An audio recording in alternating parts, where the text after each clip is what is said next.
মানিকগঞ্জ সাটুরিয়া খামারি মোবাইল অ্যাপের কার্যকারিতা যাচাইয়ে উচ্চ ফলনশীল বোরো ধানের প্রদর্শনী ফসল ও মাঠ দিবস অনুষ্ঠিত। মানিকগঞ্জ সাটুরিয়া থেকে মোহাম্মদ আবু বকর সিদ্দিকের পাঠানো তথ্যচিত্রে দেখুন ডেস্ক রিপোর্ট। মানিকগঞ্জ সাটুরিয়া উপজেলায় খামারি মোবাইল অ্যাপের কার্যকারিতা যাচাইয়ে উচ্চ ফলনশীল বোরো ধানের প্রদর্শনী ফসল কর্তন ও মাঠ দিবস অনুষ্ঠিত হয়েছে।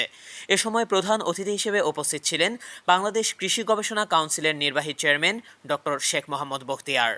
অনুষ্ঠানে সভাপতিত্ব করেন অতিরিক্ত পরিচালক কৃষি সম্প্রসারণ অধিদপ্তর ঢাকা অঞ্চল মোহাম্মদ আহসানুল বাশার। সাটুরিয়া উপজেলা নির্বাহী কর্মকর্তা শান্তা রহমান সহ জেলা ও উপজেলা সরকারি বিভিন্ন দপ্তরের কর্মকর্তা অনুষ্ঠানে উপস্থিত ছিলেন।